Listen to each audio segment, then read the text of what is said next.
The CBS Radio Mystery Theater presents...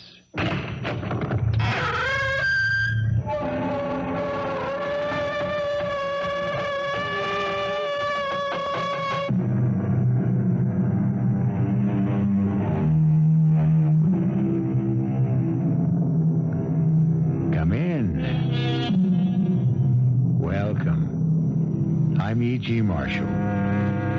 If your blood runs cold at specters rising from the moss-grown grave, or bloody murder of the innocent, while the evil and the damned hold sway, now is the time to leave.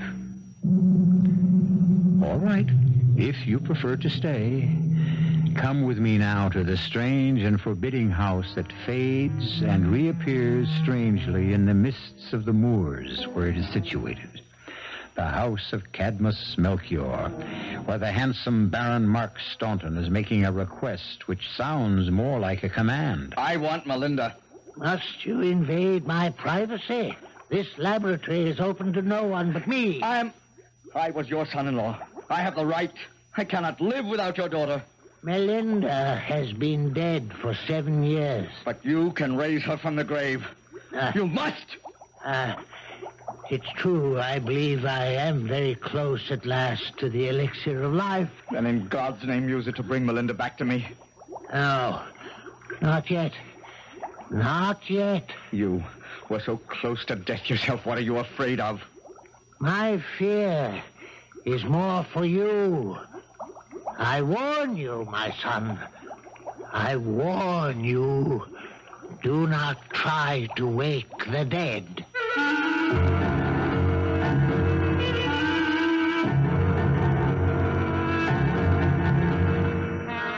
Our mystery drama, The Spectral Bride, was written especially for the Mystery Theater by Ian Martin and stars Michael Wager and Joan Loring. It is sponsored in part by Anheuser-Busch Incorporated, Brewers of Budweiser, and Buick Motor Division. I'll be back shortly with Act One.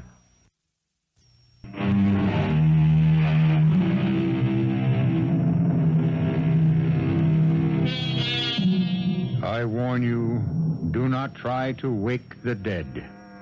And yet, who among us who truly believed that some power could restore a loved one could be strong enough to resist the temptation? Let us remember, too, that in other days an alchemist was a man accorded most infinite respect. Quite apart from his search to transmute baser metal to gold, his basic interest was his humanistic effort to produce the cure-all, the elixir of life, which would alleviate and end all human pain. To a man like Baron Mark Staunton, the alchemist was a figure of total respect, almost adulation. And as for his daughter Melinda, but Mark can talk about her better than I. Oh, that's a handsome filly. A little short in the leg, I'd say. Beneath that billowing skirt, how can you see? Oh, not the horse, cousin, the lady. Look at that. Take that wall. Beautiful. Oh, I'll grant you the lady has a firm hand and an admirable seat. But she's a wild one and highly selective. Ah, so you've made your own advances and gotten your knuckles wrapped? Cousin Mark, if I didn't have a natural fondness for you, I could resent that. Particularly since it's true. But it goes a little deeper than that. How so? I am scarcely a man to be ridden by superstition. I distrust all philosophers, dreamers, astrologers, and most of all, the alchemist. All right, I won't argue, but must the alchemist's daughter pattern herself on what her father thinks? I couldn't figure out what the alchemist's daughter thinks or believes. She is too much for me. And like a good soldier, I know when to retreat and when to accept defeat. But how am I to find out what she thinks or believes? Or what she's like? That's simple enough. I may not have measured up, but I am still welcome at their home. Can you take me there? Soon? When? I don't know why I retain any family fondness for you. Your insistence on not going home without a bag full of grouse has kept us so late. The afternoon mists are already clouding the moor. It might be best to ride to Mantra Manor till they blow away with the setting sun. Mantra Manor? The center of your heart's desire. If Professor Cadmus Melchior is out of his laboratory and in a good mood, we may even enjoy some good mulled wine. What about his daughter? Shall we meet her? That will be strictly up to the lady, who has a mind of her own. Does she also have a name? Her name is Melinda. But if you'll forgive some friendly advice, she's as hard to gentle as your own stallion was. Melinda. Not the way the name sounds. What's in a name? But if it's your wish... It's more than my wish. I know it as well as my name. Let's go!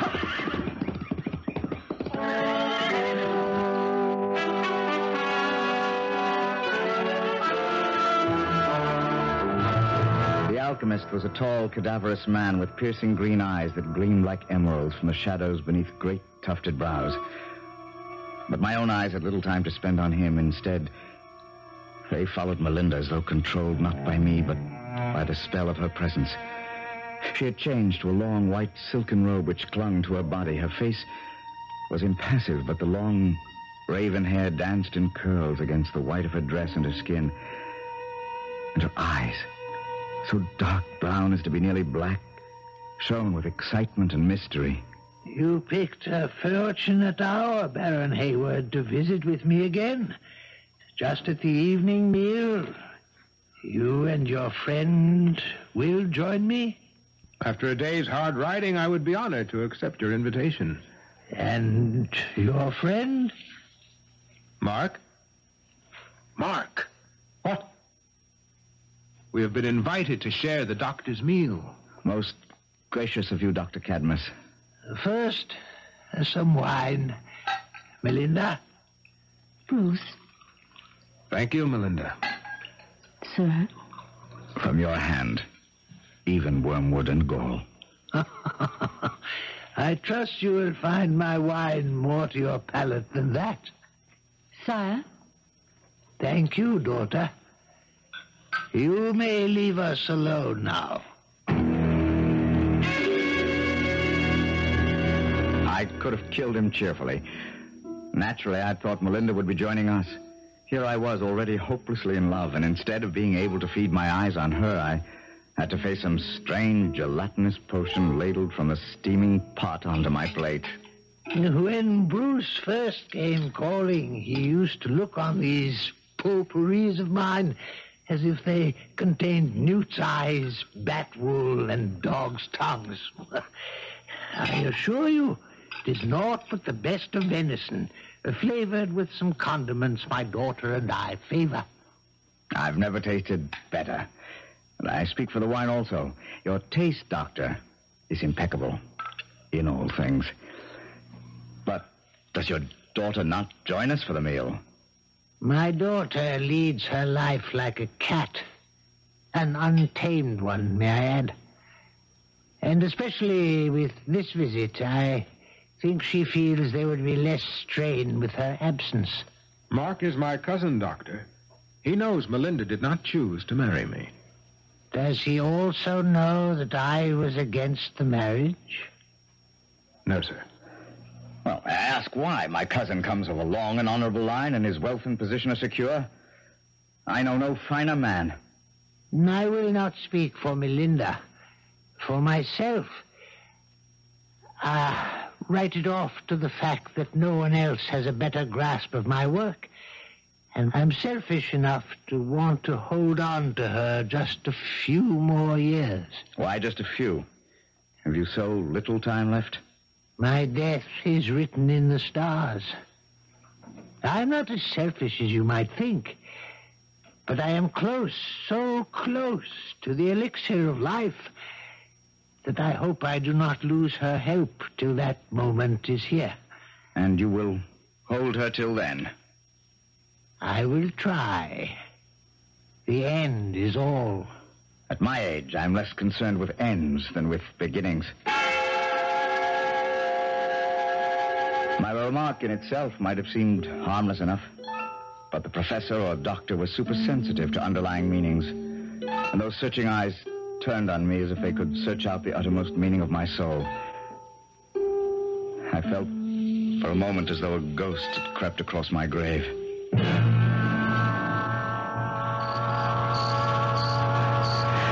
thank you for your hospitality, sir. You are welcome, sir. I apologize only for having no household staff. All my slender resources go into my experiments.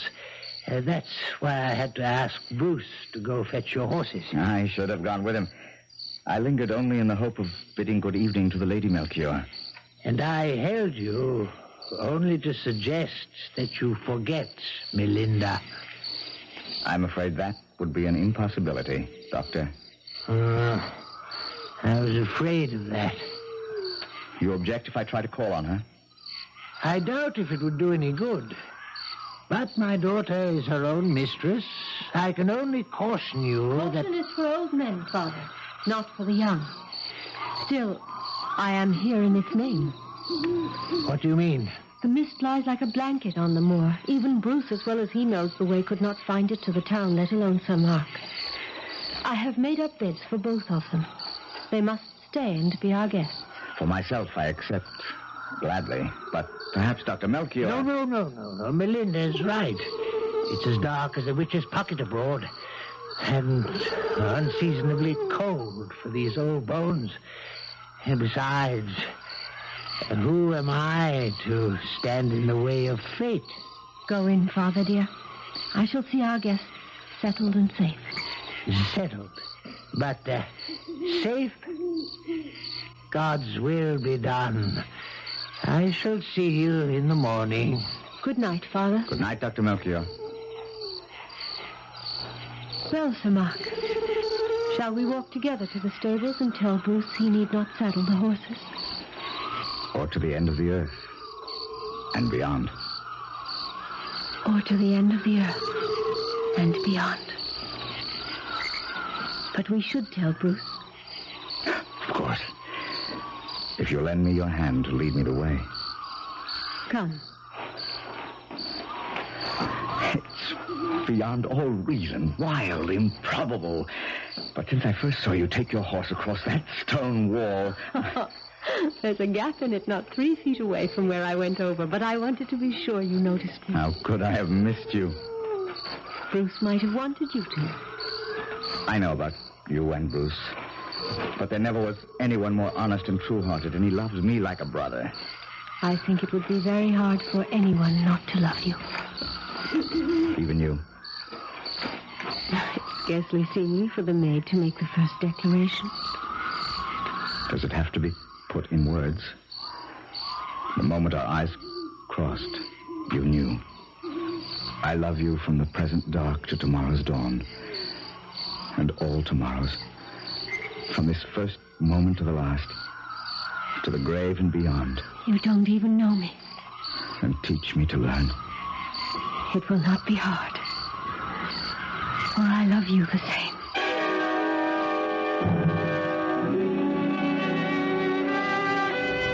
Tomorrow we will say the words. The actual words that bind us. Forever.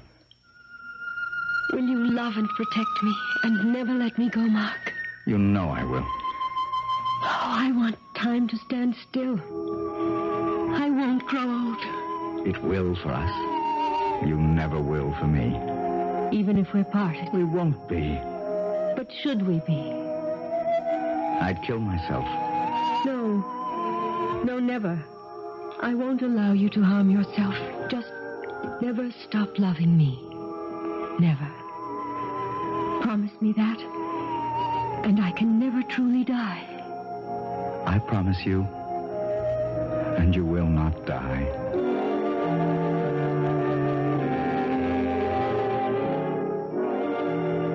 We were married and lived 6 months in such a state of bliss and absolute love that not one solitary thing, not even a vagrant thought of any world beyond us, intruded on our paradise. And then, one day, out riding. I think your love is cooling. It needs reviving. Remember the first day you saw me? Will this fan the blaze?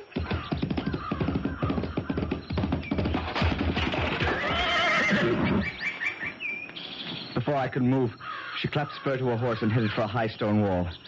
The approach was too short, and the horse could not clear the wall. His front legs crashed knee-high against the stone, and the horse and rider catapulted head over heels among a shower of rocks. By the time I got to Melinda, she was dead. No goodbye, just gone like a snuffed-out candle. Dead. Of a broken neck. Father-in-law, in God's name. I've been waiting for you, my son. I know. You are the alchemist. Your elixir of life.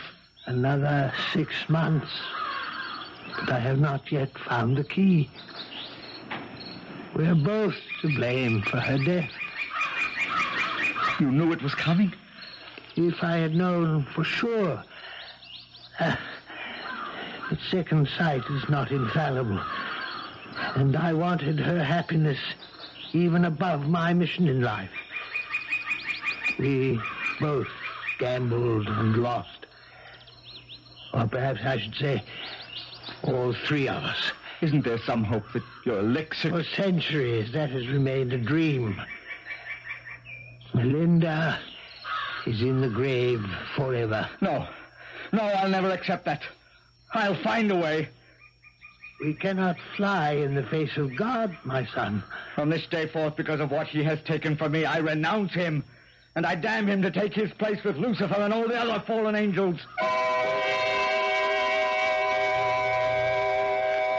How easily in the heat of passion, of the agony of loss, the thoughtless words spring to our lips.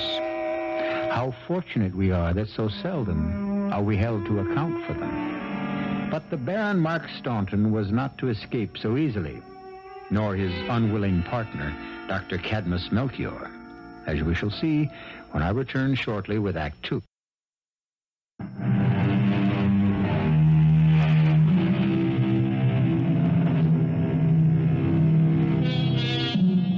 Time, they say, heals all wounds, particularly if one is in the early 20s. And loneliness was far from Baron Mark Staunton's natural estate. Indeed, the extent of his physical estate made it incumbent on him to be married and to produce heirs who would maintain the line. And so, within the year, he had married well, unlike his cousin Bruce, still a bachelor. Darling, why so pensive? Oh, I was just thinking of poor lonely Bruce. I swear he enjoys our children more almost than we do. I hope that isn't so with you. It certainly isn't with me, Mark. Oh, Anne, my lovely wife and mother. No man could ask for a fuller, richer life than I have. You find me a satisfactory wife? You have all the love I have to give. Why should you question it? It's foolish, I know, but every time Bruce comes to visit... What? Oh, I'm ashamed of myself, really. But it brings her to mind, and I ask God to forgive me for what I feel about a young girl who met a sad death so early. We have never talked about my first wife before. I must be growing older or more secure. But I do love you so. Which makes us a pair of doves. Thank you, my love. And now I must go up to the children's room and be a bear. I know how they adore their Uncle Bruce, but he does get them so excited with his games and fun, and I can never get them off to sleep. I'll send him down. As I stepped to the fire to stir it up, somehow that simple exchange between a comfortably married man and wife had evoked another picture. That wild, tempestuous, selfish passion of 7 years ago. And from the glowing embers, the face of Melinda, dark eyes ablaze, hair flying in the wind. The face I had so long forced out of my mind suddenly faced me, accusing me, reminding me of all the irrevocable promises made in the heat of youth. I was glad to be interrupted as Bruce came to join me. You lucky old sinner. 2 wives and kids like that. What? What's the matter? What ails you? Oh, memories. More and more they haunt me. First it was only in my dreams, but now they invade my waking hours. What are you talking about? Melinda. What else? All those years ago and still not out of your mind. Is she out of yours? Bruce, how would you like a visitor by month's end? You? Well, you know my hunting lodge is too small. Just your old hunting companion. When the grouse season is at its height, Aaron and the children go to visit Milady and her Earl, and I would go to greater lengths to miss that dull, dreary household. That's not fair to Anne. Oh, not Anne, bless her. She's been the finest of wives and mothers, just her kin. Ah, for the sake of old ties and friendship, Bruce, free me for once from this deadly annual visit or part of it. Invite me, when Anne returns, to shoot with you over old grounds. A man's retreat to his own company. It would be good to ride along with you again across the moors. Selfishly, I would welcome the visit. A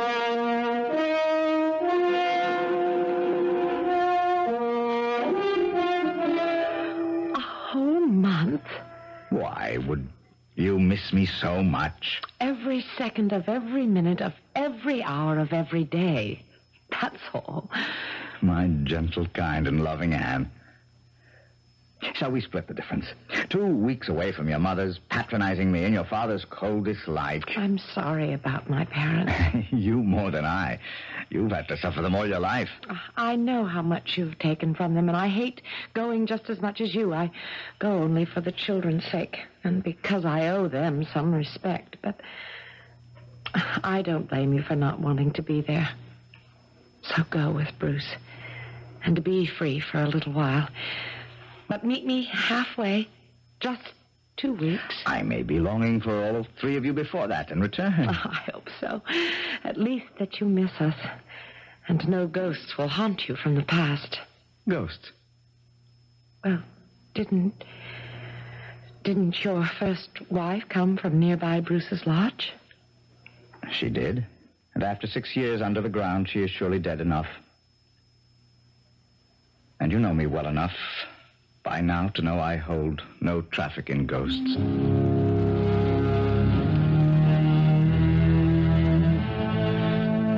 And so I went with Bruce back into the past.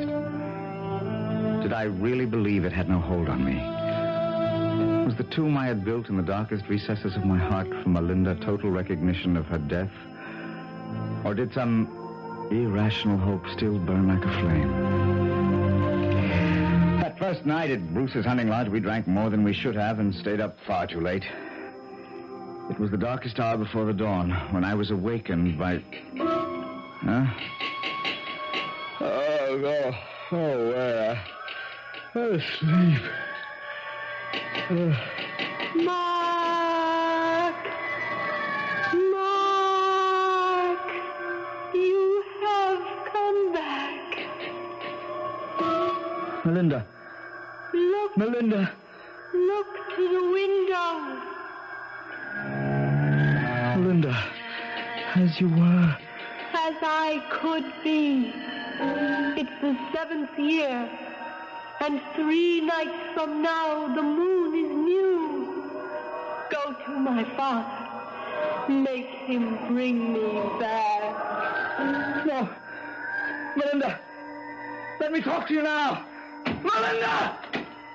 What's going on? Melinda.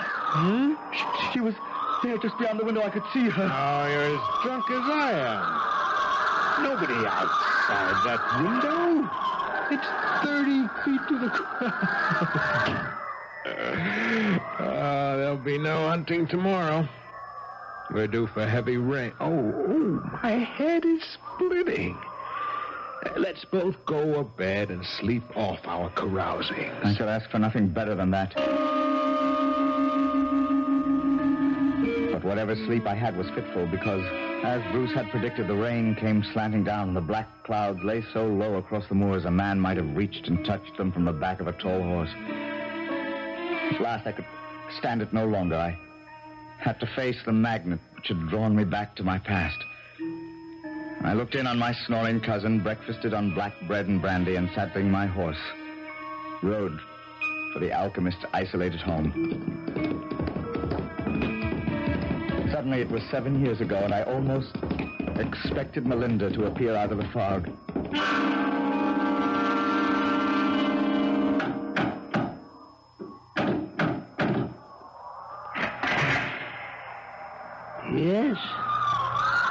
is it? You don't recognize your own flesh and blood? All I have ever had of flesh and blood has lain mouldering in the grave for 7 years. I'm not so close then, I admit. But I was your daughter's husband. What? Why should you return at this particular moment? Oh, first, come in. 'Tis foul weather. And chill enough in here. Alone, I cannot tend the fires and watch my experiments. What brings you here? Melinda. You are married with a wife and children. What does Melinda mean to you anymore? My heart, my soul, my only real reason for being. What I was died with her. What I am is a dream I live. A dream no longer worth living. Especially after last night. Come into my laboratory. It's the only place where there is warmth. What do you mean by especially last night? I saw her. Where? Outside my window. It's at Bruce Hayward's lodge. The sleeping quarters are on the second floor. It was but a dream. I tell you, her spirit was there. She sent me here with a message. What message? That this was the 7th year. And in 3 nights the moon is new. She bade me tell you, bring her back. No. I cannot listen to her plea. Why not? What do you know of science, any of you? The weary hours, the years of failure, and the curse of failing hope. The need for direct experiment and the lack of subjects to try it on. And beyond and deeper than that, the right, whether man has the right to meddle in the affairs of God. That means you have found the elixir. I didn't say that. You must be close. Close, yes. Close. And little hope of being closer. My age, and there is no more money. Why not try it on yourself? How do you suppose I have existed these past years? On the elixir? One person doesn't create proof. I can make so little, but I think it has sustained me. And can't it do the same for Melinda? Oh, that is so different. She has been dead for 7 years. But you can raise her from the grave. You must. Reflect on one thing. If she could be brought back from the beyond, you are hers forever. Be aware now that if I could bring Melinda back, you would never be rid of her. This marriage would be for eternity, forever, till the graves all open wide and the dead revive on Judgment Day. What you are risking here is your immortal soul. If I must, I must. So be it. The time will never be more advantageous. Meet me alone by the gallows tree, and I will transport you from there to the grave where Melinda waits for you. And me. But I warn you, if you value your life, do not keep our appointment. Do not try to wake the dead.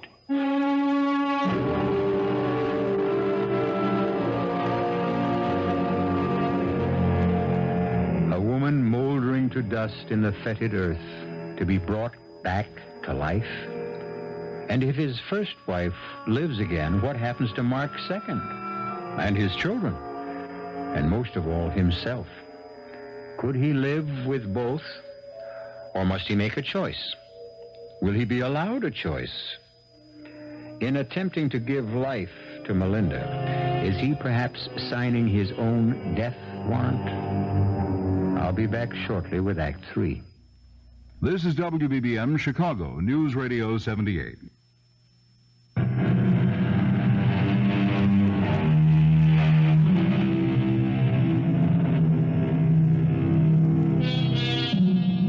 It was the poet Swinburne who said, "We thank with brief thanksgiving whatever gods may be, that no man lives forever, and dead men rise up never." Certainly all of us could subscribe to that and believe in it, and yet we could oppose that other famous quotation from Hamlet. There are more things in heaven and earth, Horatio, than are dreamt of in your philosophy. Let's see which proves more apt this time in this tale. For 2 days I tried to find another world to escape to, but no amount of wine or liquor dulled my thoughts or dampened my hope. Fortunately, it had the opposite effect on Bruce, and so when I left on the night of the new moon for my rendezvous with the alchemist, he was out as if he'd been clubbed.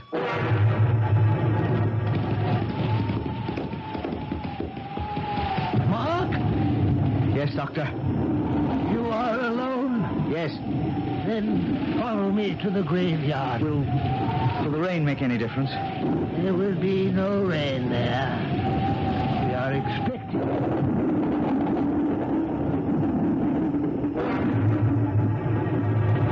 The old man was right. From the moment we left the gallows tree, the rain had stopped. And high above the scudding clouds, the fingernail of the brand new moon appeared and disappeared as if pointing straight at us. Come with me to the grave. For the last time, I warn you, wake not the dead. Let her rest. I let her rest. But upon me, reflect. She is 6 years dead. Who knows what awesome creature of loathing I am to resurrect? Then if it be so, I will join her now. It shall be as you wish. Step back.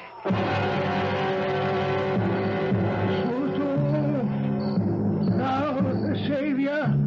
As I stepped back, Feeding glowing sun. he took the sorcerer's stick and drew 3 circles about the tomb.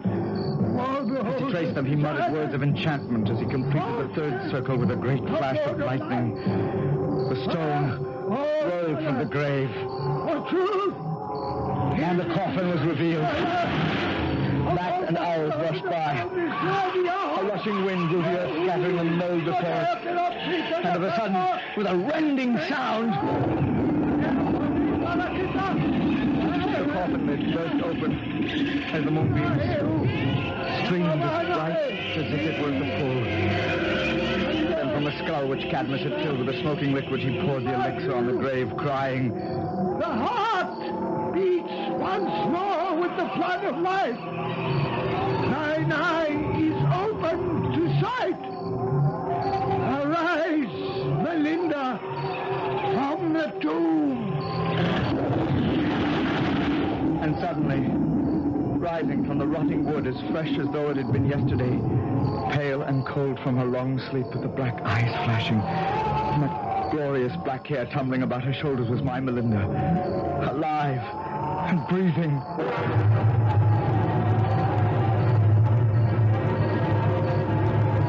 Thank you, my beloved doctor, for restoring her to me. My last act. My last warning. We should have left the dead in peace.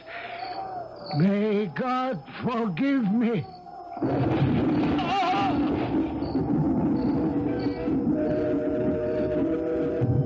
flood of torrential rain made anything but emergency action possible. I had scarce time to fold my chill and lovely bride in my arms before we had to drag her father to the tomb she had so recently risen from. Together we rolled the stone back into place. Melinda mounted my horse while I took the old man's. Darling, we'll ride to Bruce's lodge and warm you. No, Mark, please. I want to go home. In this weather, chilled as you are already. My blood flows warmer every minute, and the longer ride will warm and bring me back to full life again. Is there any reason why we can't go home? no reason in the world.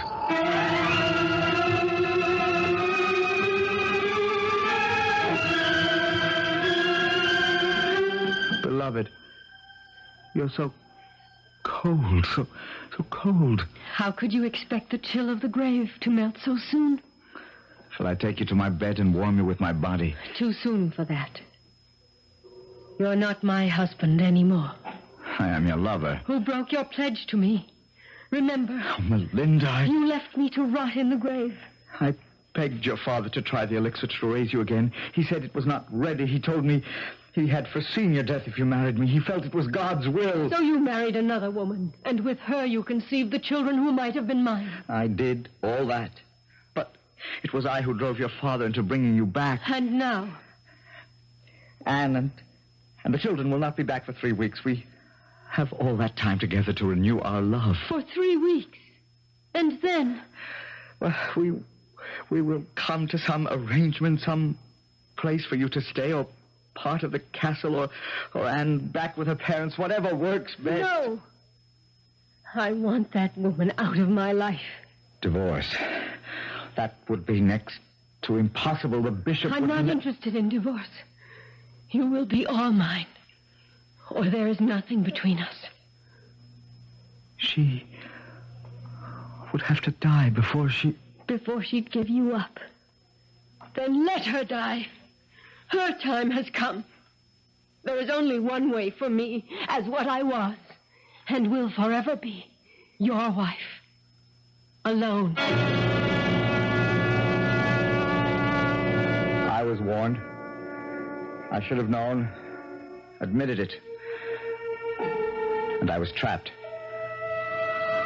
I loaded my pistols and, mounting my horse, rode for my father-in-law's house and Anne. I had no clear idea of what my intent was. I was mad, of course, and possessed. I had to have Melinda no matter the cost. And Anne was in the way. At her father's castle, I found Anne in the turret. It was a mild evening with a soft wind blowing, and I didn't know what I would have to do after I'd explained it to her, like everything else in our life. She resolved it. Hear the gulls cry in the distance, Mark. So strident when they are near. So mournful far away. It's like a sound I've heard faintly in my heart ever since we married. I gave you all the love I had to give. You said that once before. I should have read it more clearly. I thought Melinda could be forgotten. Vain thought now. Oh, and what can I say? Say? There's nothing to be said. What can you do? That's more to the point, isn't it? There are no halfways, and divorce would never be recognized. So what? Shall you shoot me? No. I wouldn't want to force you to do that. I used to come up here when I was a little girl, and I would think, how lovely if I could step from this turret, spread my skirts, and fly like the seagulls, skimming downward to the sea. It's because I love you, you see. Go fast, for no one knows you're here. Take care of the children. No! Goodbye. I love you.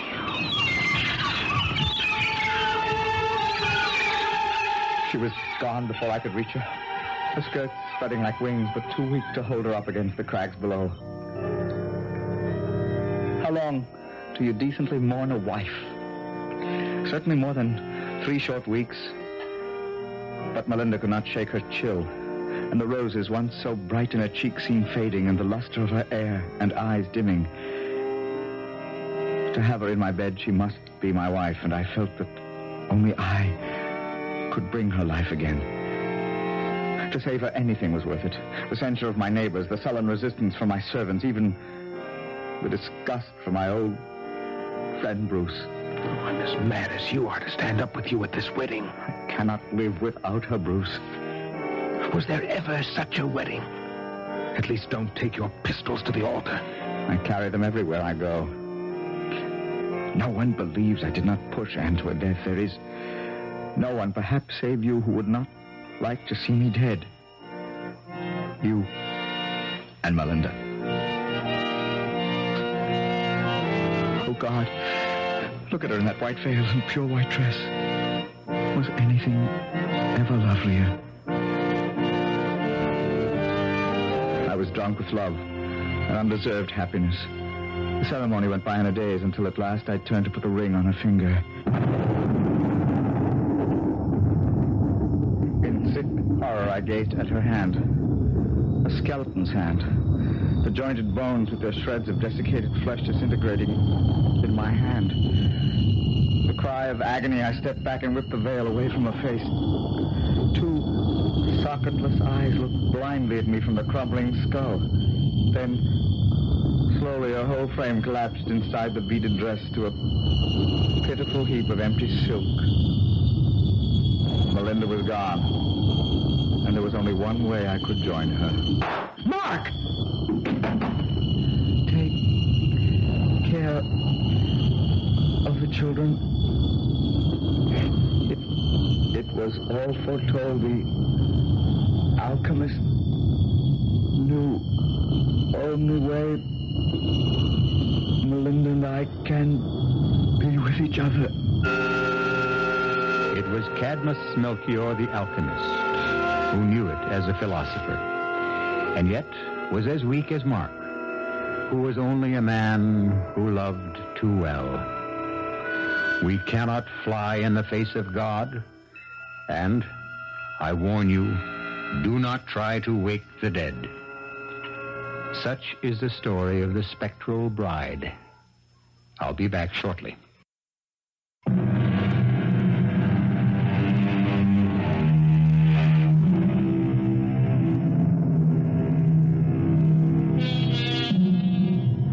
I don't know at what hour you heard this story, or what season of the year.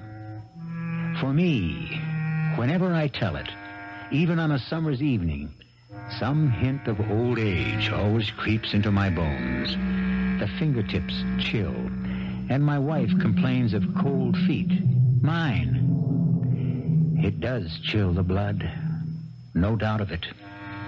And I hope it isn't true.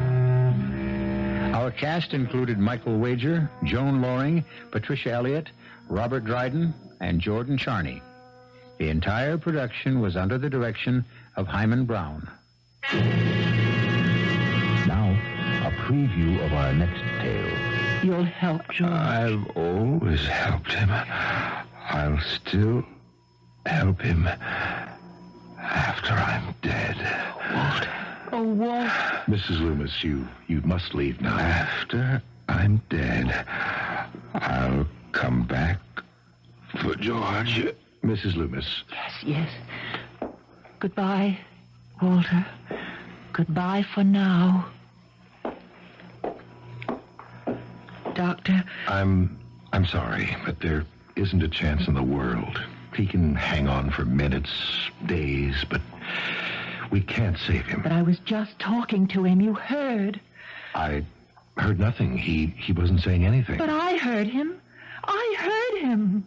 Mrs. Loomis, it's just your imagination. Radio Mystery Theater was sponsored in part by Sign-Off, the sinus medicines. This is E.G. Marshall inviting you to return to our Mystery Theater for another adventure in the macabre. Until next time, pleasant dreams.